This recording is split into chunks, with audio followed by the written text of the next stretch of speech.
BSP की इस विशाल चुनावी जनसभा में इकट्ठा हुए पार्टी के सभी छोटे बड़े पदाधिकारी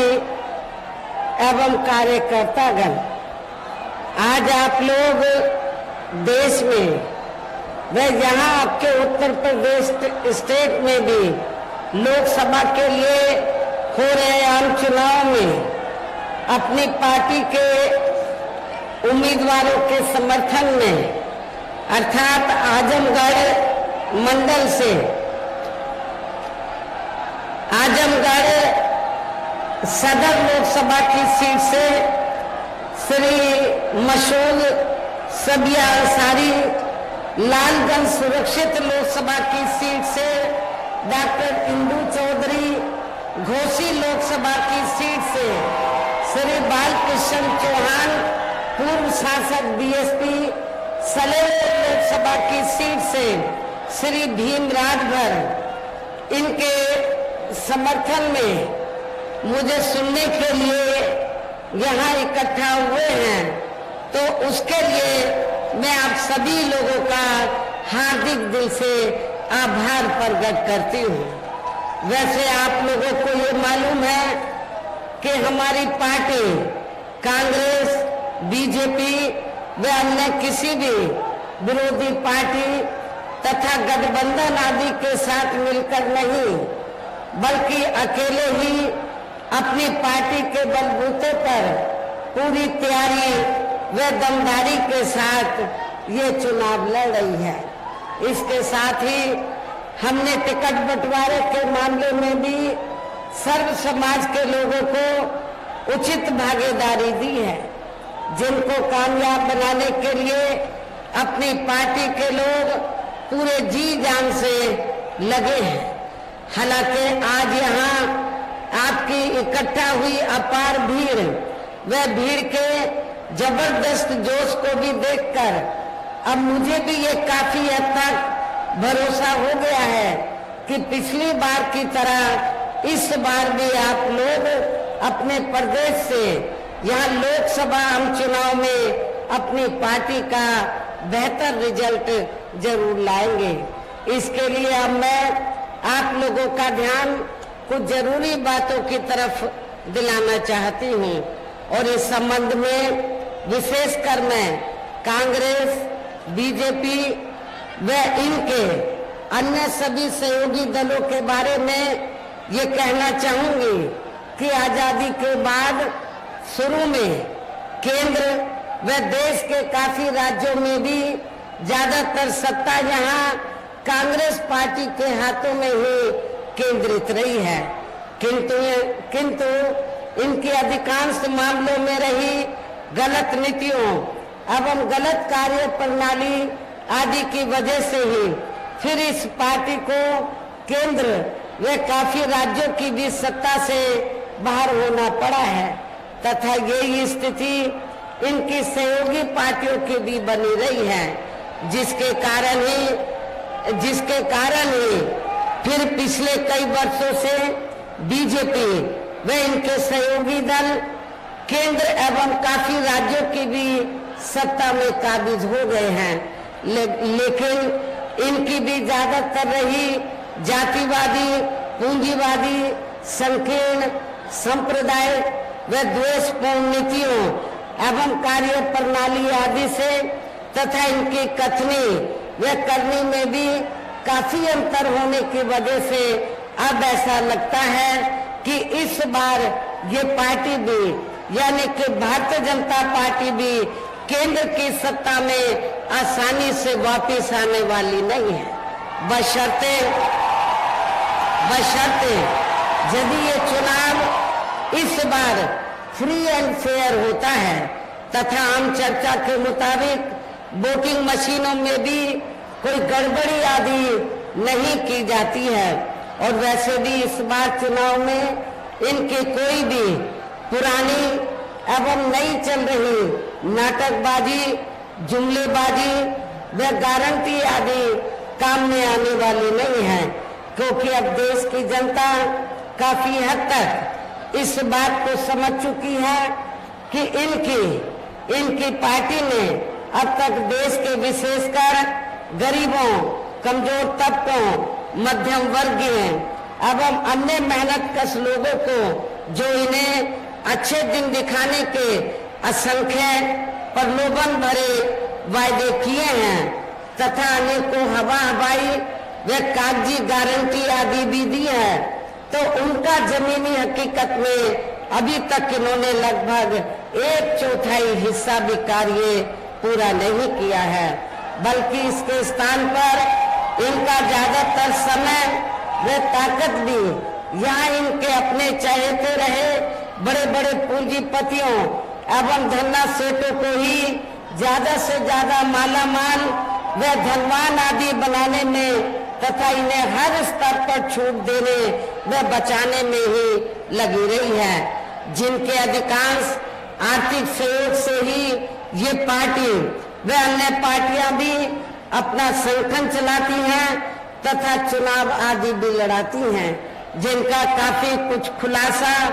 बॉन्ड की आई रिपोर्ट से भी हो जाता है। और इस संबंध में वैसे आप लोगों को ये मालूम है कि अभी कुछ दिन पहले माननीय सुप्रीम कोर्ट ने रिपोर्ट दी है और रिपोर्ट से ये खुलासा हुआ है कि इस देश में कांग्रेस, बीजेपी व अन्य जो जातिवादी पार्टियां हैं, पूंजीवादी पार्टियां हैं, तो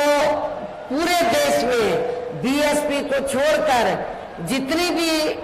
पार्टियां हैं उन्होंने इस देश के बड़े बड़े पूंजीपतियों व धन्ना सेठों से तो पार्टी के संगठन को चलाने के लिए, चुनाव आदि लड़ाने के लिए अरबों खरबों रुपया इस देश के बड़े बड़े पूंजीपतियों व धन्ना सेठों से लिया है। किसके जरिए? बॉन्ड के जरिए। लेकिन बहुजन समाज पार्टी ही एक अकेली एक ऐसी पार्टी है जिसने बॉन्ड के जरिए एक भी रुपया इस देश के किसी भी बड़े पूंजीपति या धन्ना सेठ से नहीं लिया। इससे साफ जाहिर होता है कि हमारी पार्टी दूसरी पार्टियों की तरह बड़े बड़े पूंजीपतियों व धन्ना सेठों की आर्थिक मदद लेकर ना तो अपना संगठन चलाती है न चुनाव आदि लड़ाती है, बल्कि हमारी पार्टी बीएसपी के मेंबरशिप के जरिए वे मेरे जन्मदिन के मौके पर थोड़ा थोड़ा धन इकट्ठा करके चुनाव के दौरान भी अपनी पार्टी के लोगों से थोड़ा थोड़ा आर्थिक सहयोग लेकर हमारी पार्टी के संगठन को चलाती है और चुनाव आदि भी लड़ाती है। इससे ये स्पष्ट है। इसके साथ ही अब ऐसा लगता है कि कांग्रेस पार्टी की तरह ही बीजेपी ने भी केंद्र की तमाम सरकारी जांच एजेंसियों का ज्यादातर राजनीतिकरण कर दिया है। इसके अलावा देश के किसान वर्ग भी वर्तमान बीजेपी की सरकार में शुरू से ही अपनी विभिन्न समस्याओं को लेकर काफी ज्यादा दुखी व परेशान रहे हैं और अभी भी हैं। जबकि यूपी में 4 बार हमारी पार्टी की रही सरकार ने इनके हितों का भी हर स्तर पर विशेष ध्यान रखा है और हमारी पार्टी के नेतृत्व में बनी सरकार ने अपनी चारों हुकूमतों के दौरान हमने उत्तर प्रदेश में किसानों को खेती करने के लिए सस्ते साधन उपलब्ध कराए और इतना ही नहीं, उनकी फसल का भी हमारी पार्टी की सरकार ने समय से उचित दाम दिया है। इतना ही नहीं, बल्कि केंद्र में पूर्व की रही कांग्रेसी सरकार की तरह ही वर्तमान भाजपा सरकार में भी इनकी जातिवादी, हीन, सांप्रदायिक एवं पूंजीवादी सोच व नीतियों के चलते ही पूरे देश में सर्व समाज में से खासकर गरीबों, दलितों, आदिवासियों, पिछड़े वर्गों, मुस्लिम एवं अन्य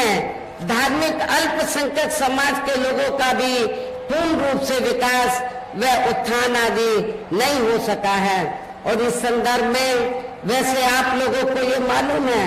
कि पूरे देश में यहाँ दलितों, आदिवासियों एवं अन्य पिछड़े वर्गों का सरकारी नौकरियों में वर्षों से अधूरा पड़ा आरक्षण का कोटा भी अभी तक पूरा नहीं भरा गया है। विशेषकर SC व ST वर्गों के सरकारी कर्मचारियों का पदोन्नति में आरक्षण भी अब काफी हद तक प्रभावहीन बना दिया गया है। और यहाँ मैं खास तौर से आजमगढ़ मंडल के दलित वर्ग के लोगों को ये बताना चाहती हूँ कि जब समाजवादी पार्टी सत्ता में थी, श्री अखिलेश यादव यूपी के मुख्यमंत्री थे, तो श्री अखिलेश यादव ने तो यूपी के SC व ST वर्गों के सरकारी कर्मचारियों का पदोन्नति में आरक्षण बिल्कुल समाप्त कर दिया था, खत्म कर दिया था। तो मैं आजमगढ़ के दलित वर्ग के लोगों से, कर्मचारियों से ये पूछना चाहती हूँ, क्या आप लोग ऐसी पार्टी को वोट देंगे? मैं समझती हूँ बिल्कुल भी नहीं देंगे। ऐसी पार्टी को आप कतई भी माफ नहीं करेंगे। साथ ही केंद्र व राज्यों में भी विरोधी पार्टियों की रही सरकारों में इन सभी वर्गों को प्राइवेट सेक्टर में आरक्षण दिए जाने की व्यवस्था किए बिना ही इनकी सरकारों के ज्यादातर सरकारी कार्य अब प्राइवेट सेक्टर के जरिए ही इनके बड़े बड़े पूंजीपतियों व धन्ना सेठों आदि को ही दिए जाने के कारण अब इनको पूरे देश में आरक्षण का बहुत कम ही लाभ मिल पा रहा है। इसी प्रकार इनका अन्य और मामलों में भी शोषण व उत्पीड़न आदि होना अभी तक भी बंद नहीं हुआ है। इनके साथ साथ मुस्लिम व अन्य धार्मिक अल्पसंख्यक समाज के लोगों की भी हालत हर स्तर पर जहाँ काफी ज्यादा खराब व दयनीय बनी हुई है, जिसका काफी कुछ खुलासा सच्चर कमेटी की रिपोर्ट में भी किया गया है। इतना ही नहीं बल्कि पिछले कुछ वर्षों से केंद्र व अधिकांश राज्यों में भी बीजेपी व RSS की सरकारों के चलते हुए अब इनका विकास एवं उत्थान आदि होना भी काफी हद तक बंसा ही हो गया है। आए दिन इन पर खासकर हिंदुत्व की आड़ में हो रही जुल्म जाति भी यह काफी ज्यादा चरम सीमा पर पहुंच चुकी है। इनके साथ साथ अपर कास्ट समाज में से विशेषकर गरीब लोगों की भी हालत हमें कोई खास अच्छी नजर नहीं आती है। इनकी गलत कृषि नीतियों के कारण किसान वर्ग भी आए दिन आंदोलित ही रहता है। साथ ही इनकी गलत आर्थिक नीतियों की वजह से देश की अर्थव्यवस्था पर भी इसका काफी बुरा प्रभाव पड़ रहा है, जिससे यहाँ विशेषकर छोटे एवं मध्यम वर्ग के व्यापारी वर्ग भी काफी ज्यादा दुखी व परेशान हैं। और अब केंद्र में पूर्व की रही सरकारों की तरह ही वर्तमान भाजपा सरकार में भी यहाँ पूरे देश में गरीबी, बेरोजगारी एवं महंगाई आदि भी लगातार काफी ज्यादा बढ़ रही है। देश में हर स्तर पर फैला भ्रष्टाचार भी अभी तक खत्म नहीं हुआ है। ऐसे में अब आप लोगों को देश में हो रहे लोकसभा चुनाव में कांग्रेस, बीजेपी व इनकी सहयोगी पार्टियों को भी केंद्र की सत्ता में आने से जरूर रोकना है, जिनके गलत नीतियों व गलत कार्य प्रणाली आदि को आप लोग काफी हद तक आजमा भी चुके हैं। ऐसी स्थिति में अब ये विरोधी पार्टियां इस चुनाव में भी किस्म किस्म के साम, दाम, दंड भेद आदि अनेकों हथकंडे इस्तेमाल करके केंद्र की सत्ता में आने की पूरी कोशिश में लगी हैं, जिनसे अपनी पार्टी के लोगों को हर स्तर पर काफी ज्यादा सावधान रहना है। और इस मामले में विरोधी पार्टियां अपने अपने पक्ष में हवा बनाने के लिए खासकर मीडिया, ओपिनियन पोल व सर्वे आदि का जो बड़े पैमाने पर इस्तेमाल कर रही हैं, तो उनसे भी अपनी पार्टी के लोगों को बिल्कुल भी गुमराह नहीं होना है। इसके साथ ही विरोधी पार्टियों के विभिन्न रूपों में जारी किए गए इनके हवाई व प्रलोभन भरे चुनावी घोषणा पत्रों एवं वायदों आदि के बहकावे में भी अपनी पार्टी के लोगों को कतई भी नहीं आना है, जिन्हें ये पार्टियां चुनाव खत्म होने के बाद ज्यादातर अमल में नहीं लाती हैं और अब जिन पर से देश की जनता का अधिकांश विश्वास ही उठ गया है। यही खास वजह है कि हमारी पार्टी किसी भी चुनाव में अपनी पार्टी का कोई भी चुनावी घोषणा पत्र आदि जारी नहीं करती है। वैसे भी हमारी पार्टी किसी भी मामले में कहने में बहुत कम बल्कि कार्य करके दिखाने में ही ज्यादा विश्वास रखती है और इस बात का सबसे बड़ा सबूत ये है कि उत्तर प्रदेश में 4 बार हमारी पार्टी के नेतृत्व में रही सरकार ने चुनाव में अपनी पार्टी के बिना कोई जारी किए गए चुनावी घोषणा पत्र के ही प्रदेश में आम जनहित में काफी कुछ ऐतिहासिक कार्य करके दिखाए हैं, जिनकी अब देश में अधिकांश पार्टियों की सरकारें काफी नकल भी कर रही हैं। जबकि इस मामले में हमारी पार्टी का ये कहना है कि यदि इन पार्टियों के स्थान पर केंद्र में हमें अपनी पार्टी की सरकार बनाने का मौका मिलता है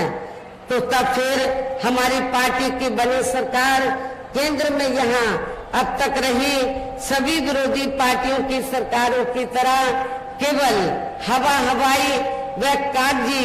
कार्य आदि नहीं करेगी, बल्कि उत्तर प्रदेश की तरह ये जमीनी हकीकत में ठोस कार्य करके दिखाएगी। और इस संदर्भ में खासकर मैं ये कहना चाहूंगी, केंद्र द्वारा देश में पिछले कुछ समय से अति गरीब परिवारों को अस्थायी तौर पर फ्री में जो थोड़ी सी खाद्य सामग्री दी जा रही है तो उससे इनका स्थायी तौर पर भला होने वाला नहीं है। और वैसे भी इनकी ये जटिल समस्या देश में हर हाथ को काम देने से ही केवल दूर हो सकती है, जिसकी तरफ हमारी पार्टी की बनी सरकार विशेष ध्यान देगी। और इस संदर्भ में मैं आप लोगों को सावधान भी करना चाहती हूँ। आप लोगों को ये मालूम है कि पिछले कुछ समय से तो केंद्र की बीजेपी की सरकार द्वारा जो गरीब लोग हैं उनको थोड़ा फ्री में राशन देकर उसके एवज में उनसे वोट लेने की गुजारिश की जाती है कि आपको केंद्र की सरकार ने फ्री में राशन दिया है तो इसके एवज में आपको बीजेपी को वोट देना चाहिए। आपको बिल्कुल भी इनके बहकावे में नहीं आना है, इनके चक्कर में नहीं आना है, क्योंकि पूरे देश में जो गरीब लोगों को फ्री में जो थोड़ा सा राशन दिया जा रहा है तो ये बीजेपी की जेब से नहीं, आरएसएस के लोगों की जेब से नहीं दिया जा रहा है, बल्कि इस देश की जनता जो टैक्स के जरिए सरकार के पास पैसा देती है उस टैक्स के पैसे से ये राशन मुफ्त में आपको दिया जा रहा है, ये किसी की जेब से नहीं। साथ ही देश में पिछले काफी वर्षों से आए दिन बढ़ रही गरीबी, बेरोजगारी व महंगाई आदि से भी जनता बहुत ज्यादा दुखी व परेशान है, जिसे भी आर्थिक नीतियों में तब्दीली करके जरूर दूर किया जाएगा। धर्म की भी आड़ में पिछले कुछ वर्षों से खासकर मुस्लिम समाज के लोगों का द्वेष की भावना से जो इनका काफी ज्यादा शोषण व उत्पीड़न आदि किया जा रहा है तो उसे भी जरूर रोका जाएगा। और ये सब हमने अपनी यूपी की रही सरकार में करके भी दिखाया है। इसके अलावा हमने यूपी में सब समाज में से गरीब एवं बेरोजगार लोगों को बेरोजगारी भत्ता आदि न देकर उन्हें बड़ी तादाद में रोटी रोजी के साधन भी उपलब्ध कराए हैं, जो अब ये कार्य भी अधिकांश ठंडे ही पड़े हैं, जिनको फिर केंद्र में बीएसपी की सरकार बनने पर प्राथमिकता दी जाएगी। कहने का तात्पर्य ये है,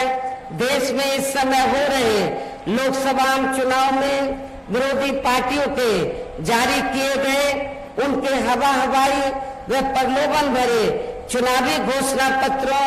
आदि के बहकावे में अब यह खासकर देश के अति गरीबों, मजदूरों, बेरोजगारों एवं अन्य मेहनतकश लोगों को बिल्कुल भी नहीं आना है और अब इन्हें ऐसी सभी विरोधी पार्टियों को हर हालत में केंद्र की सत्ता में आने से जरूर रोकना है, जिनकी कचनी व करनी में काफी अंतर रहा है तथा जिन्हें ये लोग वर्षों से आजमा भी चुके हैं। ऐसे में अब मेरा यही कहना है कि आप लोगों को अपने खुद के व अपने प्रदेश एवं देश के भी हित में अपने वोटों को यह कांग्रेस, बीजेपी व अन्य विरोधी पार्टियों को न देकर केवल अपनी एकमात्र हितैषी पार्टी बहुजन समाज पार्टी को ही देना है, जो ये पार्टी उत्तर प्रदेश की तरह ही केंद्र में भी अपनी पार्टी की सरकार बनने पर फिर पूरे देश में यह अपनी पार्टी की सर्वजन हिताय व सर्वजन सुखाय की नीतियों पर आधारित सरकार चलाएगी। इसके साथ साथ केंद्र से जुड़ी आपके क्षेत्र की जो भी यहाँ स्थानीय समस्याएं होंगी तो उन्हें भी फिर दूर करने का हर संभव पूरा प्रयास किया जाएगा। और इस मामले में आज मैं आप लोगों को ये विश्वास दिलाना चाहती हूँ कि आप लोगों के पूर्वांचल की लंबे अरसे से ये दिल्ली पर पूर्वांचल के लोगों की लंबे अरसे से ये मांग रही है कि पूर्वांचल क्षेत्र पिछड़ा हुआ है और इसको अलग से स्टेट बनाया जाए। जब केंद्र में हमारी पार्टी सत्ता में आएगी तो आपके पूर्वांचल क्षेत्र को अलग से स्टेट बनाया जाएगा, इसको अलग से राज्य का दर्जा दिया जाएगा। साथ ही यहाँ गरीबों, मजदूरों, बेरोजगारों, कर्मचारियों, किसानों, छोटे व्यापारियों एवं अन्य मेहनतकश लोगों के हितों के का भी विशेष ध्यान रखा जाएगा। सर्व समाज में से खासकर दलितों, आदिवासियों, पिछड़े वर्गों, मुस्लिम व अन्य धार्मिक अल्पसंख्यक समाज के लोगों के विकास व उत्थान के साथ साथ हर स्तर पर इनकी सुरक्षा आदि के लिए भी सख्त कदम उठाए जाएंगे और तभी फिर यहाँ वास्तव में अपने देश के महान संतों, गुरुओं व महापुरुषों में भी विशेषकर महात्मा ज्योतिराव फूले, श्री छत्रपति शाहू जी महाराज, श्री नारायण गुरु, बाबा साहब डॉक्टर भीमराव अम्बेडकर एवं मान्यवर श्री कांशीराम जी आदि का अधूरा रहा सपना जरूर साकार हो सकता है, जिनको यूपी में हमारी पार्टी की रही सरकार द्वारा हर स्तर पर पूरा आदर सम्मान दिया गया है। और इतना ही नहीं, जब यूपी में 4 बार मेरे नेतृत्व में सरकार रही तो हमारी पार्टी की सरकार ने और खास तौर से मैंने अपनी पार्टी के लोगों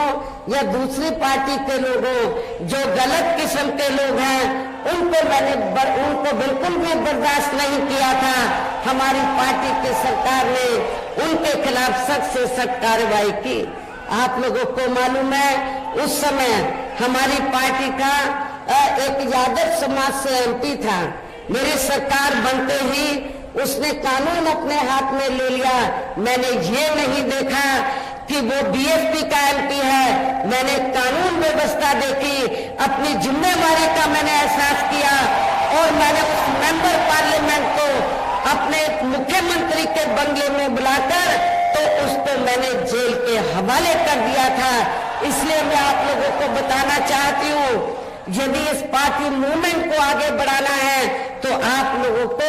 अपने पढ़ाई के चक्कर में नहीं पड़ना है। हमारे संतों, गुरुओं, महापुरुषों ने जो संघर्ष किया है उसकी संघर्ष की बलि नहीं चढ़ानी है, बल्कि उनके संघर्ष को ध्यान में रखकर उनके बताए हुए रास्तों पर चलकर आप लोगों को उनके मूवमेंट को आगे बढ़ाना है। इन्हीं खास बातों के साथ ही अब मेरा देश व आपके स्टेट के भी हित में यही कहना है कि हमारी पार्टी ने यहाँ जिनको भी लोकसभा के लिए चुनाव के मैदान में उतारा है। हमने, आप लोगों को मालूम है, मुस्लिम को भी हमने मौका दिया और पिछड़े वर्ग से भी हमने मौका, पिछड़े वर्ग से भी हमने विभिन्न जाति के लोगों को मौका दिया है, क्योंकि हमने ये जो मऊ घोसी लोकसभा की सीट है, तो हमने यहाँ से बालकृष्ण चौहान जो पहले बीएसपी से चुनाव जीत चुके हैं, तो इनको चुनाव के मैदान में उतारा है। राजभर वोट भी काफी है, भीम राजभर को खड़ा किया और बलिया से हमने यादव समाज से बीएसपी का प्रत्याशी चुनाव के मैदान में उतारा है। हमने अकेले राजभर को ही मौका नहीं दिया है, राजभर को भी दिया है, नुनिया चौहान को भी दिया है, मुस्लिम को भी दिया है, बलिया से यादव समाज को भी दिया है और रिजर्व सीट से हमने दलित वर्ग की महिला को भी मौका दिया है। मेरे आप लोगों से पुरजोर अपील है कि बहुजन समाज पार्टी ने इन जिन लोगों को भी चुनाव के मैदान में उतारा है, जो ये लोग आपके सामने यहाँ खड़े हैं, मंच पर मौजूद हैं, तो उन्हें आपको जरूर कामयाब बनाना है, जिसके लिए यहाँ पार्टी के सभी स्तर के छोटे बड़े पदाधिकारी एवं कार्यकर्तागण आदि पूरे जी जान से लगे हैं। और अब अंत में मेरा यही कहना है कि आप लोगों को वोट पड़ने वाले दिन यहाँ बीएसपी के अपने सभी लोकसभा उम्मीदवारों को अपने पार्टी के हाथी चुनाव चिन्ह के सामने वाले बटन को दबाकर इनको भारी वोटों के अंतर से जरूर कामयाब बनाना है, जरूर विजयी बनाना है। इस खास अपील के साथ ही अब मैं अपनी बात यही समाप्त करती हूँ। जय भीम, जय भारत।